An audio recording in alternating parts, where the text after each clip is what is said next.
Welcome to the Alan and Dan Review Stuff Show. I am your host, Dan Burke. Tonight, I am joined in the studio by my co-host, the talented Prince of Periodicals, Alan Freeman.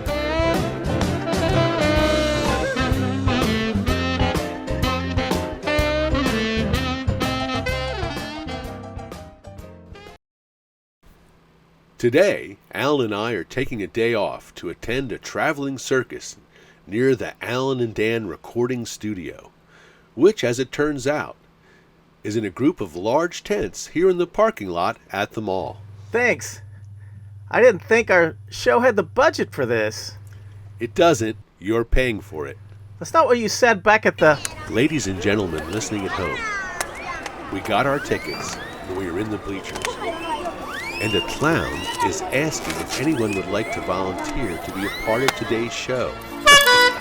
I'm excitedly pointing at Alan, who is preoccupied with his popcorn and not noticing. Hey! You, sir! In the orange suspenders! Yes, you! The clown is pointing at Alan. Who? Me? Alan, you've been chosen. Go on. It will be fun. Chosen? Okay. What's your name, sir? Alan? Hello, Andy! Let's go! Bring your friend with the microphone. Alan and I are climbing up the rigging to a third floor height, 70 feet or so above the ground on this tiny ladder. It's hard. It's a hard climb. Oh, I dropped my popcorn. Hey, what am I doing? I'm scared of heights. This is a huge mistake. I think you should find somebody else. Ladies and gentlemen, please project your attention to the high wire. Our volunteer, Andy, will defy death and swing across the entire circus on two tiny wires. No net. Interesting. Alan will be doing some sort of dangerous trapeze act that he's never tried or wanted to try.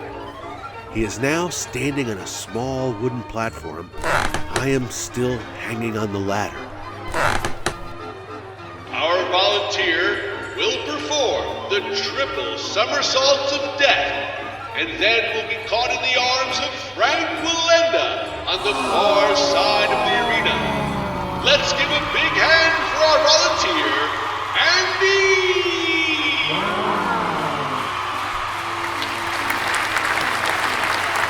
Damn, they got my name wrong. Oh, I feel dizzy. I can't even see the safety net down there. Because there isn't one. Let's help out Andy with the countdown. 3, 2, 1!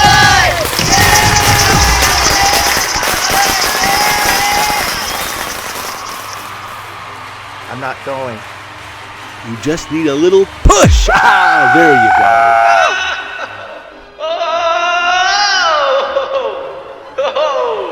Alan is now swinging out over the audience. No, this is not relaxing. Mama! I can't believe it. Alan could hardly hold on due to his very weak upper body strength.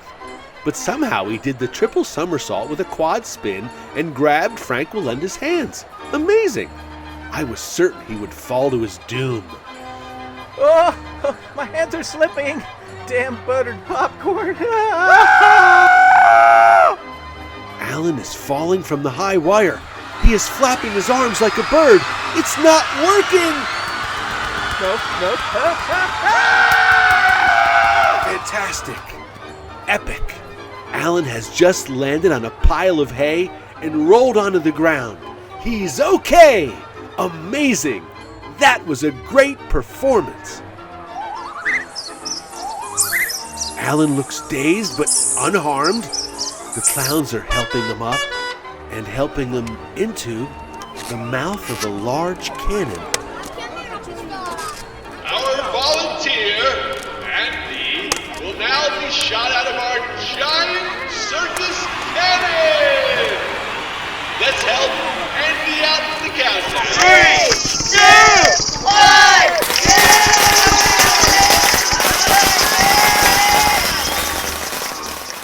2, 1, Hold on. What's happening?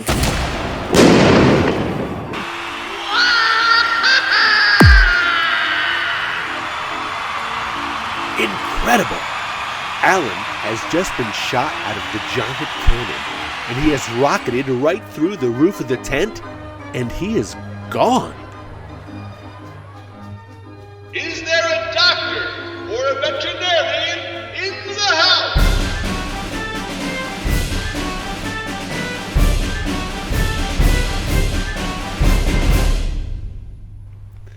Welcome to the Alan and Dan Review Stuff Show. Alan has just been wheeled to his desk with the machines that are keeping him alive. How do you feel, Alan? Fine.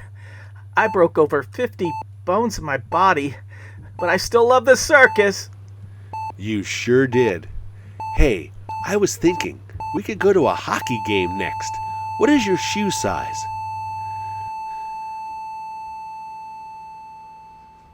Welcome to the Alan and Dan Review Stuff Show. I am your host, Dan Burke, and as always, I am joined by the Prince of Paperbacks, the illustrious, talented Alan Freeman. Alan, how are you? I'm doing fantastic. Our first topic tonight is brought to you by Alan. Alan, set it up for the audience. Okay, I just recently saw the 2-hour movie on Hulu called Fresh. It stars Sebastian Stan and Daisy Edgar Jones. It's a horror movie, and it's about Sebastian Stan meeting the innocent girl, and she is decided she first shows her on a blind date, or a date she set up online, and it's going horribly, and so she's kind of depressed about dating. And so she goes to the grocery store and she's walking around, and then this guy comes up and he just starts being all cutesy and funny, and it's played by Sebastian Stan. And so they start going on dates and everything's great, and then eventually he suggests this really long trip to a secret place, And meanwhile, the girl is telling her friend sort of what's going on, so she has a rough idea, and she has one photo of the guy.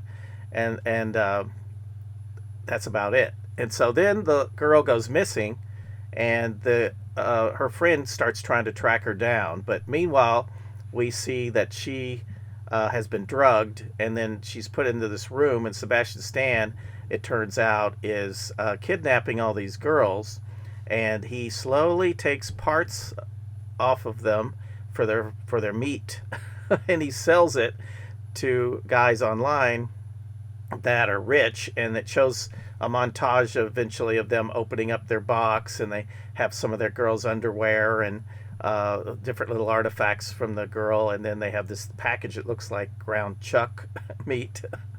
And then it even shows eventually they're all fixing it all fancy and eating it, and you later find out that supposedly it tastes like the best thing you've ever had, the best meat you've ever had. And so the big twist, sort of twist, is that the girl decides that since he sort of likes her more, he took her out where he didn't take out the other girls, he just kidnapped them. So she's like, he kind of likes me, so I'm going to use it, And so she starts acting like she likes it, and that she's as twisted as he is.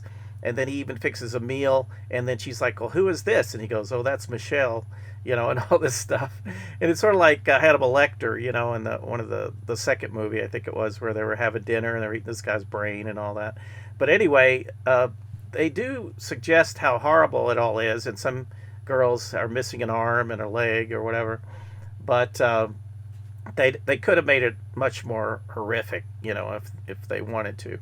But anyway, it's sort of like a date movie that goes terribly, horribly wrong. And it's set in today's time, And this came out in this year, 2022. And the only thing I didn't really like was the ending, and it was sort of your cliche, where everyone runs out in the woods and they're running around, and then he's trying to get them, and then they get him. But there was one question I had unanswered was the wife. He has this wife who's pretending to be his wife, and she also is missing like a leg, a part of a leg.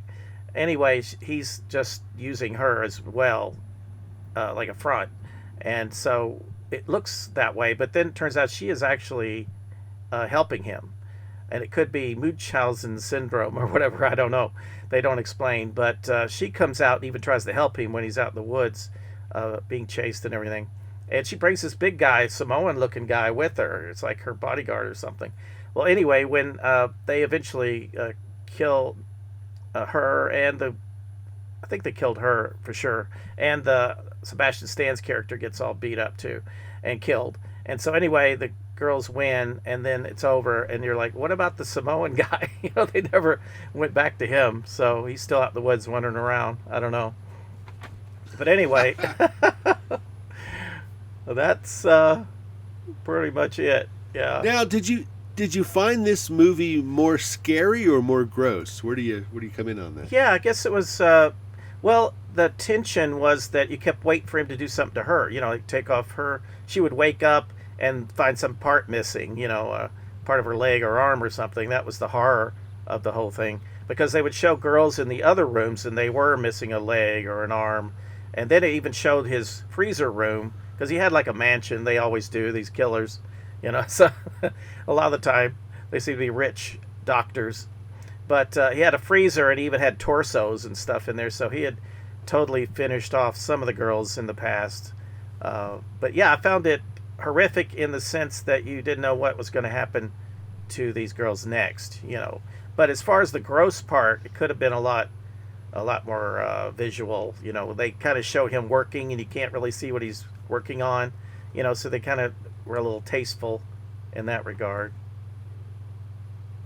I have to say, a movie like this, I would sooner, jump off a bridge than watch something like this. So I'm glad you're the one who viewed it and not me.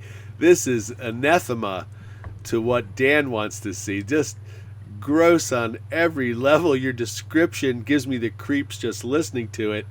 I want no part of this movie. But I do have some questions, if that's okay. Sure. How was Sebastian Stan's performance? Oh, he was great. Oh, my God. He was fantastic because he came off so cutesy and like the perfect guy, for the first part of the movie. And then when he's all evil, he doesn't play it like your traditional evil person. He just kind of talks to her normally, and this is how it's going to be, and this is how it happens. And that's even creepier to me than their typical villain, character.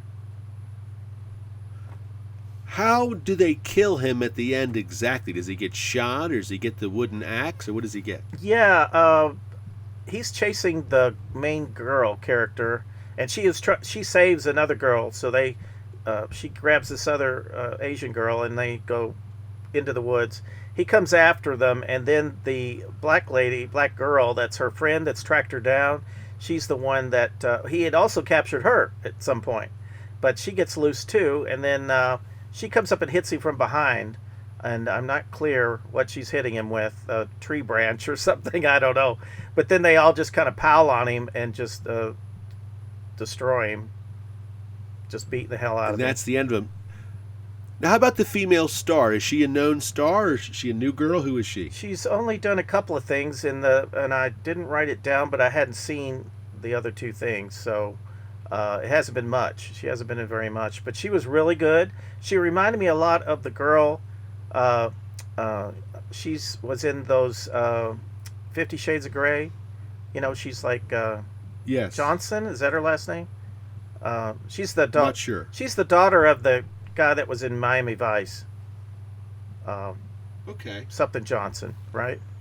And Don Johnson, yeah. Yeah, Don Johnson. She's his daughter. Yeah, with Melanie Griffith, I think. Anyway, that girl reminded me of the one in this movie. They had the same sort of look, and they're not like a supermodel. They're still good looking, but they look more real. It looks like this could be really someone that is in this situation. Do you feel this is a slow movie, a medium movie? What would you say the speed of the thing is? It's definitely slow. Yeah. There's a lot of times but it's slow in a good way because it's sort of you can focus on his performance. Like he's just this underlying creepy, but he acts like it's normal. And she's also acting like she still likes him. So they're both performing as the character as well as in real life. Do you think this could have worked at the theaters? Yeah, I think so.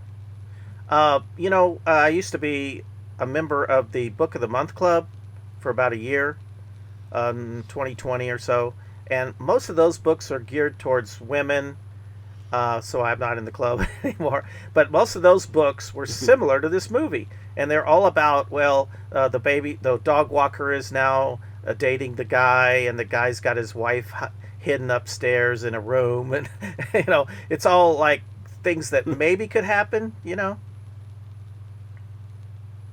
That's wild stuff. What would you give your rating of this movie? I'd probably give it a 7, and it's mostly downgraded because of that ending, which it's almost like they didn't really know how to end it, and so they do the tragic cliche, let's all run around in the woods and knock each other out. Kind of. Yeah, we've seen that before. Exactly. Yeah. Exactly. I wonder if this movie will be remembered a month from now. That's a good question. That's a very good question. I would say for his performance, because he was really good in it. So that's all I really would remember. What drew you to this movie, Sebastian Stan? Yeah, we had just, just watched the Captain America First Avenger, and then I was on Hulu. Something else we were going to watch on Hulu. And Pam and Tommy, yeah. What was that? Pam and Tommy. Yes. Okay, so when you watch Pam and Tommy, it suggests things below at the end of the last season, and there it showed some more Sebastian Stan things, that you could watch. You got suggested. Yeah. It got me. It got you. Our next movie is a 2022 mystery drama called The Outfit. It just came out on March 18th, and I had the ability to check out this movie, and let me tell you, quite a movie it was. Let me give you a synopsis. It's about a guy who's an English tailor living in Chicago, and he makes suits for people, and he makes suits for the mob. And the mob comes and goes from his little shop, and so does every player in the film and all the action. It's as if you're trapped in this tiny room the entire film, because it's like you're watching a play, basically, and it's all about this tailor and the gangsters coming and going and what happens. So let me not recommend this to anybody up front. First off, on a scale of 1 to 10, I gave this thing a 1. Really? It is it is pretentious. It is slow. I think the actors do their best with what is given them, but a script that thinks it's 2 times too clever for itself is completely absurd. And I'm going to tell you about those absurd things right now. So if you hate spoilers, you're already out of business because you're on our show. Right. So there's a part in this movie, Alan, let me just totally bring you to it, where they have to buy a tape. And on this tape is the voice of the person who is the snitch, okay? Now, this is going to blow your mind. The person buying the tape knows who the snitch is. They're buying the tape in order to get it back, in order to not have the snitch revealed to the FBI, I think. I'm not sure about that point 100%, But they come in and they're like, here's a suitcase full of money, we're buying the tape. And then, through a series of quick circumstances, everybody is dead but them. And the snitch, and the tailor, and the person says, well, I guess we'll head out now. And they leave the suitcase full of money. And they take the tape with them. But it doesn't make any sense because they were in cahoots with the snitch. They knew who the snitch was. It was the girl who works for the tailor. They didn't have to buy the tape. And let's say they had to buy the tape. They didn't have to buy it from the snitch. That's who they were buying it from. She was already on the payroll. They didn't have to give her a suitcase full of money. They already had the information they needed from her. So the end of the movie, she's like, well, I've got my suitcase full of money. And she heads out on a lifetime vacation that she's been chatting about. And you're thinking, what? Like, that plot hole itself is complete absurd nonsense. Like, no one leaves behind a suitcase full of money for the plot points that they expressed it was. Anyway, that made my mind bleed inside, besides it being super slow, super talky, super just trapped in one room for the whole film. My daughter and I were like cracking jokes to each other the whole time, making each other laugh, because I went to the bathroom at one point and I came back and I said, what happened? And she laughed because it was such a joke, because nothing happens in this movie. Oh my God. And so, yeah. So at the end of the film, I got to tell you the next big twist. They've shot the gangster a couple times. He's dead on the floor, face down. Our tailor guy, he packs up the place and sets it on fire because he's moving on to other things. Don't ask me why. It doesn't make any sense. But the gangster, who's been shot multiple times, gets up. And he confronts the tailor. And him and the tailor start sort of fighting around the furniture, kind of the way your grandmother would fight. and the gangster, who has all these bullets in him, no, he's got a knife and he's wielding it, trying to kill the tailor. Mm-hmm. And then this is supposed to be the other big twist of the movie. You're going to die when I tell you this. The tailor says, well, you don't know all about me. He goes, I used to have a different job before I was a tailor. Before I went to Savile Row and learned to be a tailor, I had a different job. And he rolls up his sleeves and he has the kung fu tattoos on his forearms. He has a tiger on the one and a dragon on the other. Yes! Yes! So then he grabs up his scissors and stabs this guy in the neck and kills him again. This guy's been killed so many times it doesn't make sense. And that guy dies again. And he leaves the shop that's on fire. And of course, the whole time I'm thinking, I want my 2 hours back, you know? Mm-hmm. Woo! So, wow. There are some great performances. A guy named Johnny Flynn in this plays like the lead mean gangster guy. He is terrific, a wonderful actor. I can see him going into all kinds of movies after this. But the people who wrote this piece of crap and brought this piece of crap to the movies, they should be beaten with hockey sticks. It is really a bad movie. I have a question. Any questions? Yes. I want you to guess what the rating is on IMDb from everyone, averaged together. Oh. Guess what it is. Oh God. I don't know. 3%. 7.5.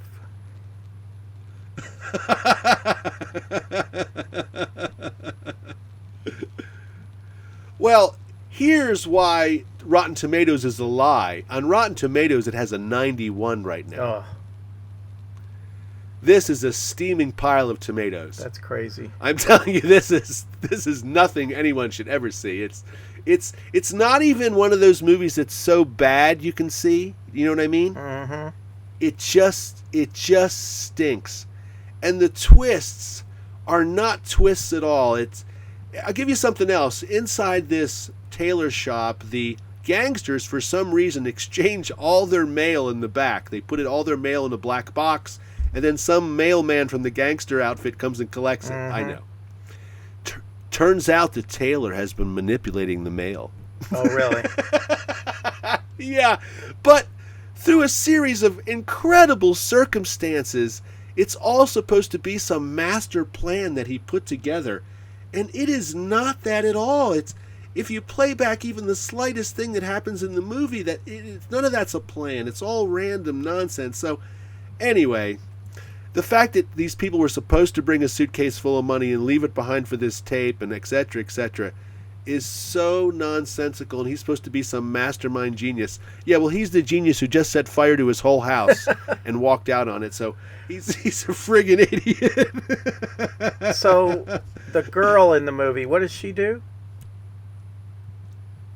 She is supposedly the secretary that works for the tailor, but in reality, she is the snitch who's been telling... She's not only she's the snitch, she's screwing the mobster. She's the mobster's girlfriend, but she's really using him just to get information so she can give that information to the other gangsters. And so she calls up the other gangsters at some point and goes, "Hey, I've got information about the guy I'm sleeping with," and they use that to ambush him and do all kinds of stuff. And then at the end, they come in and pay for the tape, knowing full well that she's the snitch. It doesn't make any sense. Oh my God. It doesn't make any... My mind explodes because, I don't know, you piece it together, you want it to be a good movie, you want it to be a good story, and you're like, this doesn't make any damn sense. Wow. And that's what happened to me with The Outfit. So, folks, avoid this one like the plague. Don't go to see it. Don't go to watch it when it comes on TV or anything else. I have one question, and that's what made you decide to go see The Outfit? Oh, you are not going to like this answer. Well, I don't know if you people know it who listen to the show, but my eyesight is pretty challenged.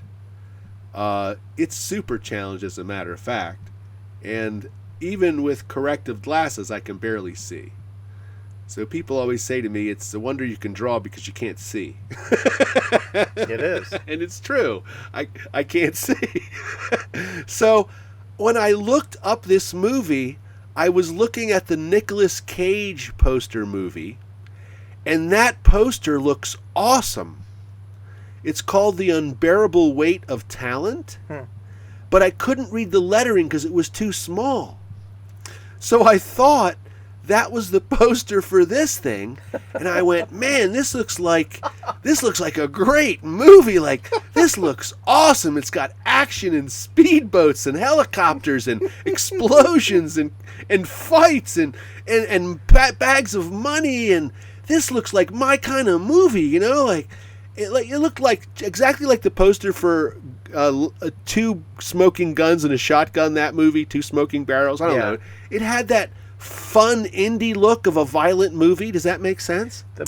So I convinced my daughter to go see it. She has one day off a month, and she says, "What shall we do with my one day off?" I said, "This is supposed to be a fun gangster movie. Let's go see this." And we go see it, and we're literally fighting to stay awake. It was crazy. I think the Nicolas Cage movie you're talking about, I've seen. If it's the one I'm thinking of, it's new, right? And yes. Okay, Nicolas Cage plays himself. Is that the one? Yes. Okay. Yeah, yes. That looked pretty good. Yeah, that looks pretty good. It looks good. Too bad I didn't get to see that one. I'm sure you could explain it to the manager at the theater, get a refund. Yeah, but a good thing happened though on the way out. For some reason in Bend, Oregon, they give us movie posters for free all the time. Wow. So on the way out, I got 2 Batman movie posters. Wow, I thought you were going to say you got an Outfit movie poster. No, I would be using that for kindling or wrapping fish or the bottom of the cat box, anything but that. So, Alan, I know you read quite a few books. tell us another book that you've read recently that you like and you enjoyed and you would recommend to our listeners out there. Well, I'm almost done with the new Mel Brooks book called All About Me, which came out the end of last year. And I kept hearing great things about it. A friend of mine, his dad, read it and kept asking me if I read it. And I finally started reading it yesterday, and I couldn't put it down. And I read until 5 a.m. and I almost finished it. Wow. It's so good. He goes into way detail on the different movies, but he, of course, starts out when he was a little kid in New York, and Kaminsky was his name, and he wanted to play drums, and he learned Buddy Rich. He accidentally met Buddy Rich. That's kind of a long story, but anyway, he had a friend, and they were like teens, I think, 15, whatever. And his friend goes, wow. His friend goes, well, I like trying to play drums. And he goes, really? And he goes, your last name is Rich. Are you related to Buddy Rich? He goes, that's my older brother. And he's like, you're kidding me. So he goes, Wow. he goes 3 blocks, wow. And he goes in the house, and there's the drum set, and it's Buddy Rich got his name on it and everything. And he's like, holy shit. And he's sitting there. Can I sit there? And they go, yeah. And then eventually he starts, one day he's there and he's playing the drums. And Buddy Rich walks in, and he thought, oh shit, I'm in trouble. And Buddy said, that sounded pretty good. So that was an interesting story. And but he was born in 1927 in New York, in like the Bronx. And anyway, he knew from an early age he wasn't going to work in the garment district, because everyone in that whole area, that's all they did. They all had different jobs related to the garment district. And he's like, no, I want to be in show business, and I want to be a comedian. He specifically thought that's what his way in life was going to be, a comedian, of some sort. And so his dad passed away. Can I ask a question? Yeah. Can I ask a question? At this time in history, the comedians work in vaudeville, right? Yes, and a lot of his acts back then were like vaudeville. He was Jewish, and he changed his name to Brooks because it was Kaminsky, and he was going to change it to Brookman for some reason, and he went to paint it on his drums, on the big bass drum, and he didn't allow enough room, and so he only had room for Brook, and he put an S on the end. That's pretty crazy. Wow. That's crazy. No, there was no radio and TV, so he decides to be a comedian before radio and TV. Is that there correct? was definitely radio. Yeah, there was radio. Oh, definitely radio? Yeah. Okay. But you're right about TV. Okay. That took a while. That was more like the late 40s, early 50s would be the TV. Okay, just trying to place where he is in history for everybody, where he fits in. Because that's quite a decision to make for a young Jewish man to say, I'm going to be a comedian. When his uncle took him to a play, it was a musical, and he just loved it. He was just like, oh, that's what I want to do. I want to write plays, and I want to do musicals and stuff. And he started, so that was the big deal then. You go out to the show, because like you said, there's not very many movies. There were some silent movies, I'm sure, right? And they were just starting to have sound around that time. Yeah, Al Jolson and all that stuff was like that time period. So, it was plays and Broadway. That was the big deal. That was his next big deal, was that he became friends with Sid Caesar. Then Sid Caesar was on a variety show, but then they were just about to give him his own show, and he was about to take off, And so he just took Mel under his arm and said, whatever I'm going, you're going with me, and you're going to be one of the writers. So he did the Show of Shows with Sid Caesar, one of the very first television shows? Mm-hmm. Yeah. He wrote, there were 2 writers already hired, and then he was like an uncredited helper, punching up the scripts. But eventually they just brought him on full writer pay and everything. And then he went wherever. Sid Caesar got different shows, but he would still star in them, the Sid Caesar Hour, whatever it was. And he always kept Mel as his main guy that wrote his main jokes at the beginning. and some of the main skits and everything. Yeah. Was there any tragedy in Mel Brooks' life, Alan? Well, his dad passed away when he was only something like 4 or 5 years old. And so, but he had 3 older brothers, and they took care of him like they were his dad. And he loved it. He loved that they all protected him and everything. And they ended up, all of them went to World War II, even Mel. But he was later, so he didn't really, he was like a Battle of the Bulge after it just happened, you know, in these different areas that had just, he said if he was born 6 months sooner, he'd probably been killed in action. Odds are. What else did you find compelling about this besides the dawn of what we call the entertainment business, this guy living through it? It was, well, he was just like anyone else, and he would be on something like that big Sid Caesar show, and he's making good money, and then when that's over, you just have nothing, you know, and then you're just kind of wandering around trying to find another job before you run out of money, you know, and so, yeah, it's tough. And then he decided to write one of his like Blazing Saddles, you know, and he did. Oh, this is interesting. He was making Blazing Saddles, and it was almost done, almost ready to wrap. And Gene Wilder, you know, was really funny in that movie. And Gene Wilder was at the last day of shooting, whatever. He was writing really intently, and Mel said, "What the heck are you doing? What's so important here? What are you writing?" He goes, "Oh, I just came up with this idea called Young Frankenstein." And he starts explaining it, you know, and Mel's like, that sounds interesting. So they start writing and putting out, getting it ready to promote it, you know, to a different, like Paramount and so on. Anyway, those 2 movies end up coming out in the same year. The Blazing Saddles was like February, and then this was later in the year, was Young Frankenstein. Insane. That's crazy how that happened. Wrote Blazing Saddles and said, they said, well, who's going to direct it? And he said, I am. And they go, well, what have you directed? And he said, not much. You know? And they said, well, go direct something really quick so we can show it to the heads of Paramount. And he goes, okay. So he calls a friend, and the friend goes, well, we're doing these Frito-Lay commercials. You can come down to, wherever, and fly down and direct these 2 Frito-Lay commercials. So that's what he did, and he made $1,500. He got a big crate of Frito-Lay chips, and then he came back and said, well, here, I've done some directing. Oh my God. But he was super smart, and he had a really good lawyer, and he always had Final Cut on his movies, and it's a good thing because they would one of his showings, one of his before as a premiere, it was just to show the heads of the company, and they loved it. They were laughing, and then after they walked out, they said, okay, sit down, because we have a lot of changes. We want to take out where he punches the horse.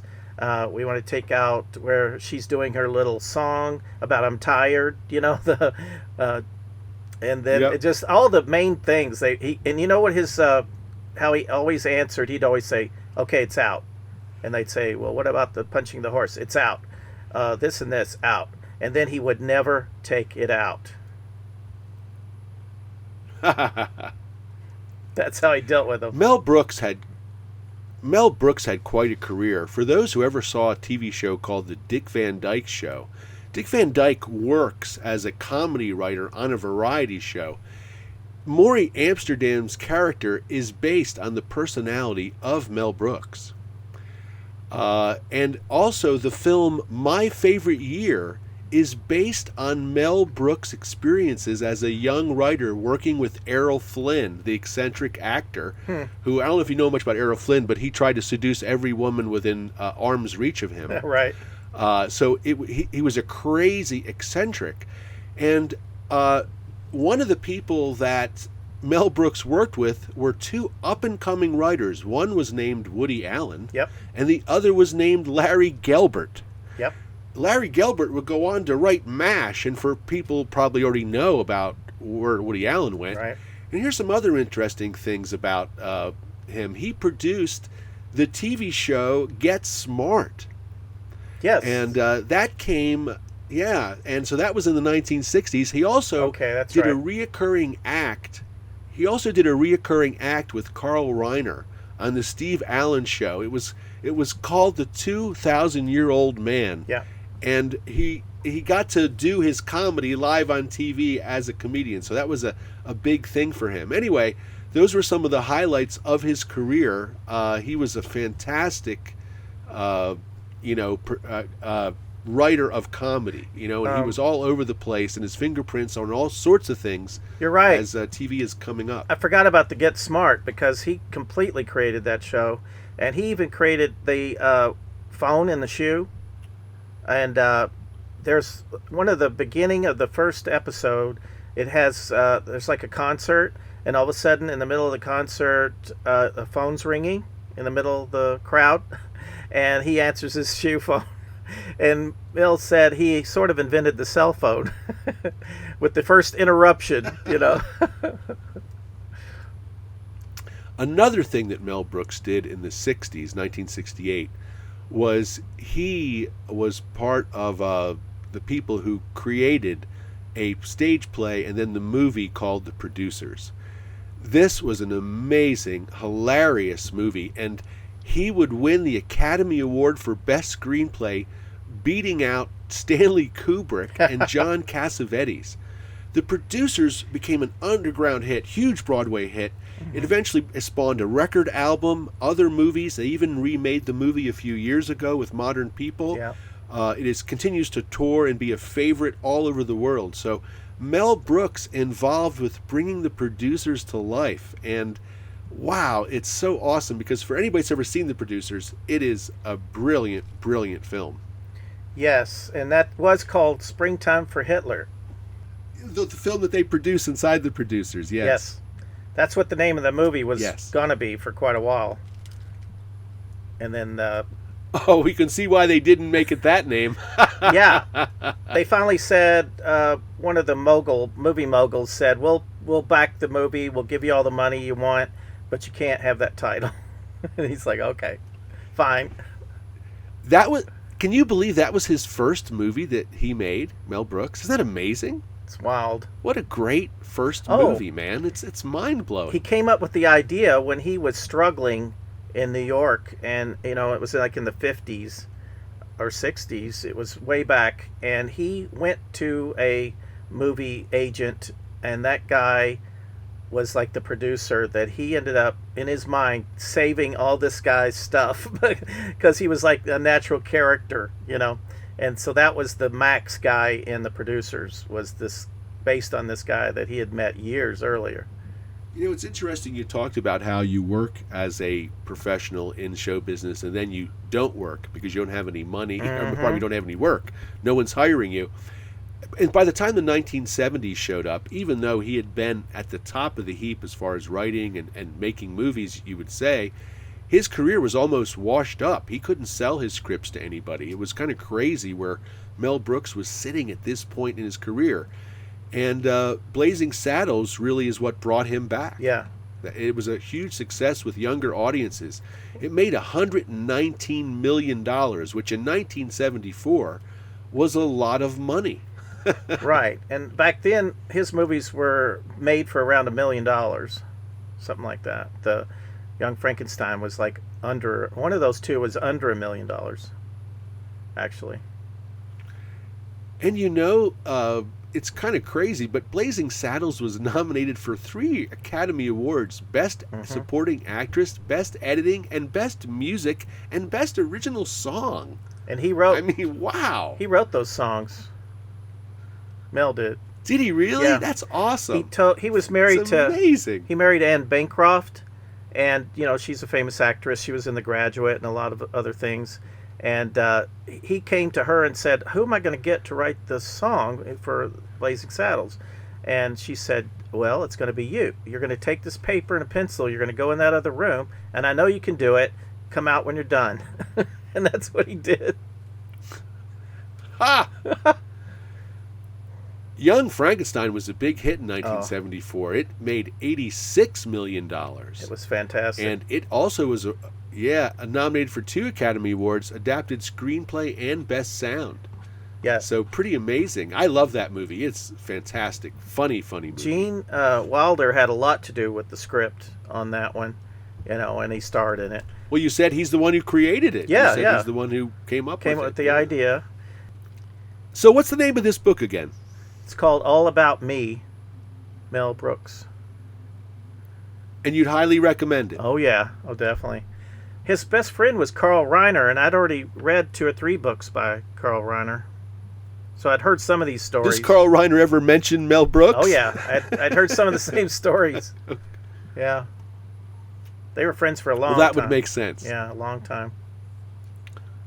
Thanks for sharing with us what you're reading, Alan. It's always interesting because you read and plow through so many books. You get a great take on things. I'd like to ask everybody listening to please hit that subscribe button. Alan and I are marching our way towards 20 subscribers. And we're going to get there this week, by gosh, maybe. And maybe on beyond that. We'd like you to hit the like button too. Hit the little bell thingy that tells you when a new show is coming out. We really appreciate that. I want to thank you all for stopping into the Alan and Dan Review Stuff show. As always, I had a great time. Alan, did you have fun? Dan, I had the time of my life. And he'll be healing up soon from the circus accidents. So don't worry, folks. Alan will be back on his feet before you know it.